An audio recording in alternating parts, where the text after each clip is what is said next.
오늘 또 예수 그리스도에 대한 복음에 대해서 여러분들에게 증거를 하겠습니다. 여러분, 예수님이 제자들과 3년을 동생회를 같이 했다고 하죠. 3년의 시간을 같이 하고 그리고 십자가에 달려 돌아가시고 하늘로 올라가시고 하는 그 과정에서 주님이 우리에게 제자들에게 명령한 마지막 명령이 뭐죠, 여러분? 복음 선포입니다. 그죠? 복음을 전하라. 가서 제자 삼고 모든 민족에 가서 제자를 삼고 내가 너희에게 가르치고 분부한 모든 것을 가르쳐 지키게 하라. 이렇게 주님이 말씀하셨습니다. 주님께서 말씀하신 것들을 가르쳐 지키게 하라. 그러면 제자들이 무엇을 가르쳤는지를 알 수 있는 내용들이 어디에 나와 있을까요, 여러분? 제자들이 주님의 말씀을 듣고 제자들이 주님의 그 명령한 마지막 그 유언의 말씀을 듣고 실천한 내용이 어디에 나옵니까? 사도행전에 기록되어 있죠. 사도행전. 실질적으로 이 행전, 실질적으로 예수님의 말씀을 따라 행한 그 내용들이 기록되어 있는 것이 사도행전입니다. 그래서 사도행전을 보면요, 어떻게 주님의 말씀을 따라서 제자들이 어떻게 전했는지 우리가 알 수 있다. 자, 제가 여러분들에게 오늘 말씀드리고 싶은 내용은 뭐냐면은 빛에 대해서 정언하라, 이 말씀입니다. 빛에 대해서 정언하러 온 분이 있죠, 여러분. 누굽니까? 빛에 대해서 정언하러 온 분은 바로 세례 요한입니다. 예수님이 오시기 전에 빛에 대해서 증거하러 왔습니다. 제가 여러분들하고 한번 말씀을 같이 한번 읽겠습니다. 자, 태초에 말씀이 계시니라. 이 말씀이 하나님과 함께 계셨으니 이 말씀은 곧 하나님이시니라. 그가 태초에 하나님과 함께 계셨고 만물이 그로 말미암아 지은 바 되었으니 지은 것이 하나도 그가 없이는 된 것이 없느니라. 그 안에 생명이 있었으니 이 생명은 사람들의 빛이라. 빛이 어둠에 비치되 어둠이 깨닫지 못하더라. 하나님께로부터 보내심을 받은 사람이 있으니 그의 이름은 요한이라. 그가 정언하러 왔으니 곧 빛에 대하여 정언하고 모든 사람이 자기로 말미암아 믿게 하려 함이라. 그는 이 빛이 아니요 이 빛에 대하여 정언하러 온 자라. 참빛 곧 세상에 와서 각 사람에게 비추는 빛이 있었으니 그가 세상에 계셨으며 세상은 그로 말미암아 지은 바 되었으되 세상이 그를 알지 못하였고 자기 땅에 오매 자기 백성이 영접했다 안 했다? 영접하지 아니하였으나 영접하는 자 곧 그 이름을 믿는 자들에게 하나님의 자녀가 되는 권세를 주셨으니 라고 기록되어 있습니다. 자, 이 세례 요한은 빛에 대해서 증언했습니다. 빛에 대해서 증언했는데 빛이 누구라는 거죠? 여기에서 지금 방금 이 요한복음 1장 우리가 방금 읽었던 이 1절에서 12절 말씀에 이 빛에 대해서 분명히 누구다라고 이야기를 하고 있습니다. 여러분 누군지 아시겠습니까? 여러분 저랑 이 말씀을 한번 깊이 있게 한번 다시 한번 봅시다. 태초에 말씀이 계시니라.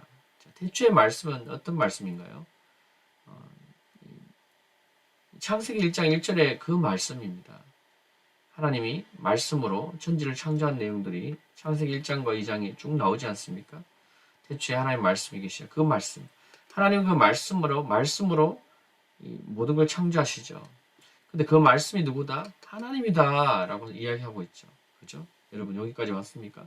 말씀이 하나님이다. 자, 말씀이 하나님과 함께 계셨으니 이렇게 이야기하니까 우리가 조금 헷갈립니다. 그죠? 뭔가 분리된 것 같죠? 그렇지 않습니다. 말씀이 곧 하나님임을 이야기하고 있습니다. 이렇게 이분법으로 나눠진 것 같아도 결국은 이 말씀은 무엇이다? 하나님이시다. 이렇게 얘기하고 있습니다. 자, 그가 태초에 하나님과 함께 계셨고 이렇게 되어 있습니다. 그죠? 그가 이 말씀이 하나님과 함께 계셨다. 근데 하나님 자체가 말씀인데 하나님과 함께 계셨다. 이 나누어진 것 같은데 하나님과 함께 계셨다. 하나님 한 분입니다. 이걸 왜 우리가 확실하게 알아야 되냐면은 지금 이게 나누어진 것 같은데 이 하나님은 유일하시다라고 성경에 분명히 여러 번 기록하고 있죠. 나 외에 다른 신이 없느니라. 나 외에 다른 하나님이 없는, 나 외에 다른 신을 너희가 섬기게 되면 하나님께서 심판하는 내용들이 수없이 이스라엘 백성들에게, 이 구약의 백성들에게 이야기를 했습니다. 그죠? 주님이 경고를 했고, 오늘날 우리에게도 똑같은 경고를 하고 있습니다. 그래서 우리는 이 말씀이 곧 하나님이심을 우리가 분명히 이해할 수 있습니다. 만물이 그로 말미암아 지금 자 보세요. 말씀으로 하나님께서 만물을 지으셨다. 창세기 나오는 1장에 나오는 그 내용입니다. 그죠? 하나님이 천지를 창조하시니라. 대체 하나님이 천지를 창조하시니라. 이 내용, 그 천지를 어떻게 창조했다? 말씀으로 창조했다. 근데 그 말씀에, 자 보십시오. 세상에 지은 것이 하나도 그거 없이 된 것이 있다 없다? 없습니다. 모든 만물은 말씀으로 지어진 거예요. 이 말씀 너무나 중요합니다. 사람의 말이 아니고 하나님의 말씀입니다. 자, 말씀 안에 무엇이 있습니까? 생명이 있었으니 이 생명은 사람들의 빛이라. 자, 사람들의 빛이다. 이 생명이 있어야지만 사람들이 빛 가운데 있을 수 있다. 이런 의미로 지금 전달되고 있는데요. 자, 여기서 중요한 것은 이 생명, 이 빛, 그 안에 생명이 있는데, 이 말씀 안에 생명이 있는데, 이 생명은 이 사람들의 빛인 거예요. 사람들이 이 빛이 없으면 생명이 없는 거죠. 쉽게 말해서 그 이야기를 하고 있죠. 그래서 빛이 어둠에 비치되 어둠이 깨닫지 못하더라. 어둠에 속한 자들은 빛을 비추어도, 빛의 말씀을 비추어도 알 수가 없습니다. 깨닫지 못합니다. 자, 그가 정언하러 왔으니 곧 빛에 대하여 정언하고 모든 사람이 자기로 말미암아 믿게 하람이라. 빛에 대하여 정언하러 온 자라. 자, 여기에서 이 빛이 누구라는 이야기를 하고 있습니까? 지금 이 태초에 말씀이 계시니라. 이 내용을 봤을 때 이 빛이 누구라고 이야기를 하고 있는 겁니까? 이 빛은 말씀이신 그분이죠. 근데 우리가 빛 대신 예수님이라고 이야기하지 않습니까? 자, 1장과 2장을 쭉 읽어보면 더 명확하게 이게 나옵니다. 이 빛의 신분은 바로 예수입니다. 그래서 태초에 말씀하신 그분도 예수시고요. 그 예수님이 제가 지난번에 시간에 말씀드린 것처럼 여호와의 영원하신 이름입니다. 여호와라는 이름이, 야훼라는 이름이 완전하게 우리에게 계시된 게 아닙니다, 여러분. 이 야훼라는 이름을 하나님이 가르쳐 주셨지만 정확하게 야훼라는 이름이 정확하게 하나님의 이름인지는 계시되지 않았단 말이에요. 그것이 지금 현재 예수 그리스도께서 이 땅에 오심으로 하나님의 정확한 이름이 계시되었습니다. 하나님께서 다윗의 뿌리시며 나는 다윗의 뿌리고 나는 다윗의 자손이다. 자손을 온 자다. 예수가 누구냐? 바로 그분입니다. 예수가 누구냐? 나는 처음과 끝이다. 이 계시록에도 그렇게 이야기하지 않습니까? 처음과 끝이다. 이 예수님이 천지를 창조했다고 또 기록이 성경에 얼마나 많이 나옵니까? 그분이십니다. 같은 분이라고. 자, 근데요. 자, 여기서 중요한 게 뭐냐면은 자기 땅에 오면 자기 백성이 영접합니까? 영접하지? 영접 안 한다. 영접하는 자 곧 그 이름을 믿는 자들에게는 하나님의 자녀가 되는 권세를.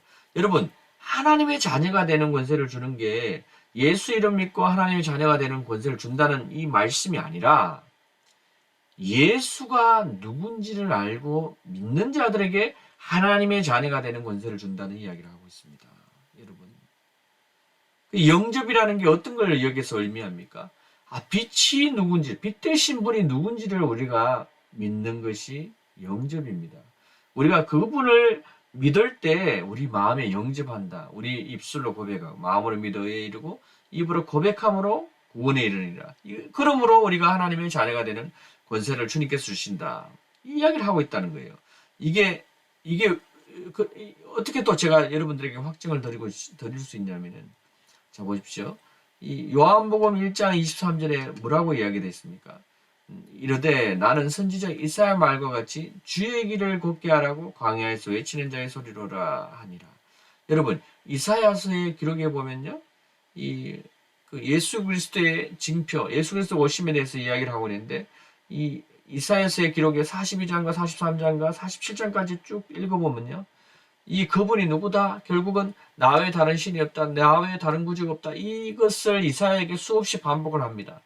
하나님 왜 그렇게 하실까? 내가 구주로 온다고 이 메시아, 내가 구원자다, 메시아다, 내가 메시아고 내가 구원자로 내가 이 땅에 오겠다. 이것을 이사야 선지자에게 이야기하면서 나 외에 다른 신이 없다. 내가 그다. 이 이야기를 하고 있다는 거예요. 이 요한복음은 바로 이사야서의 말씀을 요한이 인용을 하는데 이사야 말과 같이 주의 길을 걷게 하라. 이 주는 누굽니까? 아도나이신 분입니다. 여호와를 말하는 겁니다. 이사야서는 여호와 하나님을 이야기하고 있다고요. 여러분, 이걸 성경을 전체를 봐야 됩니다. 따로따로 보이면은 아들 예수만 보입니다. 그래서 다른 하나님을 새로 만들게 되고 다른 우상을 섬기게 됩니다. 여러분, 유대인들이 왜 기독교를 믿지 않는지 아십니까? 왜? 유대인은 홀로 하나이신 하나님을 섬기는 백성들입니다. 근데 기독교는 세 분의 하나님을 섬기는데 하나님의 본질로서는 하나라고 이야기를 합니다. 여러분, 근데 성경은 어떻게 이야기하고 있느냐? 하나님은 유일하시다. 근데 우리는 왜 하나님이 세 분이 있고 하나님으로서 본질은 하나다. 하나님이 하나라, 그분 세 분이 하나라는 의미가 우리가 전하는, 이 교회가 전하는, 기독교가 전하는 그것이 아니고 이 세 분이 각각 다릅니다. 아들 하나님 따로 있고 이 성령이 따로 있고 이 아버지가 따로 있고 이렇게 우리는 이야기하고 있는데 그것이 아닙니다. 성경을 자세히 보면 볼수록 그것이 아닙니다. 하나님은 오직 유일하시다. 마귀도 하나님이 홀로, 하나님이 한 분이심을 알고 떤다. 근데 왜 우리는 하나님이 세 분이라고 우상을 섬기고 있냐는 거예요. 여러분, 이스라엘 백성들이 기독교인을 믿지 않는 이유가 바로 이겁니다. 근데 이 복음이 이스라엘에 들어가면은 이 복음은 무슨 복음이냐? 바로 아도나이신 그분이 이 땅에 하나님의 아들로 오셨다. 예수라는 이름이 여호와의 영원한 이름이고 칭호이다. 그분이 우리의 죄로 인해서 십자가에 달려 돌아가시고 누구든지 예수 그리스도를 영접하는 자, 빛을 영접하는 자, 빛 대신 주를 영접하는 자들에게 하나님의 자녀가 되는 권세를 주셨다. 이 이야기를 하고 있다는 거예요. 성경이. 자, 그러니까요. 이 제자들이 전한 복음을 보십시오. 사도행전 5장 예수님의 말씀을 듣고 복음을 선포하라 이야기를 듣고 제자들이 사도행전의 기록을 제가 쭉 찾아보니까 어떤 복음을 전했느냐. 예수는 그리스도라고 가르치기와 전도하기를 거치지 않아요. 예수가 누군지를 가르치고 있다는 거예요. 여러분, 하나님 나라와 예수 그리스도의 이름에 관해서 여러분 예수 그리스도 이름 모릅니까? 알잖아요. 예수가 메시아다 이걸 이야기하는데 뭘 이야기하고 있냐는 거예요. 자, 보세요. 예수가 그리스도라고 밝히 적어나니 계속 나오지 않습니까? 예수는 그리스도가 적어나요. 주 예수가 그리스도에 관한 모든 것을 담대하게 도대체 뭘 이야기하는 거냐는 거예요. 이 복음이 뭐냐는 거예요. 예수에 대한 정언입니다. 예수가 누군지를 이야기하고 있다는 거예요. 그리스도 예수가 주이신 것을 또 이야기한다. 고린도후서에는 예수가 주이다. 반석에 세운 교회가 어떤 교회입니까? 베드로의 고백을 보고 예수님이 반석에 세운 교회라고 이야기합니다. 베드로가 어떤 고백을 했습니까? 주 아도나이신 여호와는 바로 그리스도십니다. 바로 예수십니다. 당신이십니다. 그래 당신이 하나님의 아들로 이 땅에 또 오셨습니다. 라고 이야기하고 있는 겁니다. 이렇게 이해가 될 때 다윗의 뿌리고 예수가 다윗의 뿌리고 예수가 다윗의 자손인 것이 해석이 되는 겁니다. 하나님을 따로 나누면 해석이 안 됩니다, 여러분. 절대로 해석이 안 됩니다. 다 거짓교리고 거짓 1세기의 거짓 교사들이 만드는 교리입니다. 이단의 교리입니다. 마귀의 교리입니다. 하나님은 오직 유일하신 분입니다. 그분이 바로 예수입니다. 예수입니다. 너희가 영생을 얻고자 성경을 상고하거니와 그 성경이 나에 대한 기록이다. 누구하고 이야기했습니까? 지난번에 제가 말씀드렸죠. 바리새인들과 제사장들하고 이야기한 내용들입니다. 그 내용에서 주님이 이 이야기를 언급합니다. 그들은 구약의 법, 율법밖에 모르는데 그 법이 뭡니까? 모세오경입니다. 창출내미신 창세기, 출애굽기, 레위기, 민수기, 신명기의 내용밖에 모르는 그들에게 무엇을 이야기합니까? 그것만 달달달 외우는 자들 있죠. 또 이사야서 이런 구약의 말씀 조금씩 보겠지만 근데 그들에게 바로 나에 대한 이야기다. 여러분 출애굽을 봐도 나에 대한 예수에 대한 얼굴이 보여야 된다는 거예요. 여러분 이것을 깨닫게 되면은 이 반석도 다 해석이 되지 않습니까? 반석은 곧 예수 그리스도니라. 근데 반석이 누구냐는 거예요. 계속 성경이 모든 것을 증언하고 있습니다. 성경이 나에 대한 이야기다. 히스토리, 그의 이야기입니다. 예수에 대한 이야기입니다. 모든 것이. 여러분 이 복음을 믿으셔야 됩니다. 이것이 진짜 복음입니다. 이것을 믿는 자들에게 하나님께서 하나님의 자녀가 되는 권세를 주시고 네가 믿느냐? 그럼 네가 침례를 받으라고 이야기합니다. 성경이 파노라마처럼 다 보여야 됩니다. 이게 부분적으로 성경이 교단마다 다 다르게 해석하니까 보이지 않는 거예요. 성경이 회개를 외치고 주님의 회개를 외치고 제자들이 사람들이 그 회개의 복음을 들은 자들이 그들의 죄를 고백하고 주님 앞에 나오고 주님이 누구신지를 고백하고 예수가 나는 메시아이심을 믿습니다. 구주이심을 믿습니다. 그리고 당신이 아도나이심을 믿습니다. 이 고백을 하고 그죠? 하고 그리고 그 교회가 주님 보시기에 반석 위에 세운 교회가 되고 그리고 그 교회가 하나님 앞에 물과 성령으로 침례를 받는 거예요. 물과 성령을 거듭나지 않으면 하나님 나라에 갈 수가 없느니라. 물은 침례를 말합니다. 이게 뿌리는 것이 아닙니다. 예수님은 창조주이십니다. 예수님이 그냥 그렇게 간편하게 된다면 그때도 물그릇 하나 뜨고 그냥 뿌렸을 겁니다. 여러분 착각하지 마세요. 아니 그거는 그렇게 중요하지 않은 거야. 한 번 나는 그냥 뿌렸으니까 나는 안 받아도 돼. 여러분 아닙니다. 하나님의 자녀는 하나님의 음성을 들을 것이다. 하나님께 속한 자는 하나님의 계명을 듣나니 아버지 뜻대로 행한 자가 하늘나라에 들어갑니다. 아버지 뜻이 뭐냐 이거예요. 믿고 침례를 받은 자는 구원을 받을 것이요. 여러분 예수를 얼마나 믿었는지 모르겠지만 저도 이 말씀을 깨닫고 바로 침례를 받기 위해서 달려갔습니다. 여러분 저와 같은 믿음과 은혜를 누리시길 예수 그리스도의 이름으로 축원합니다.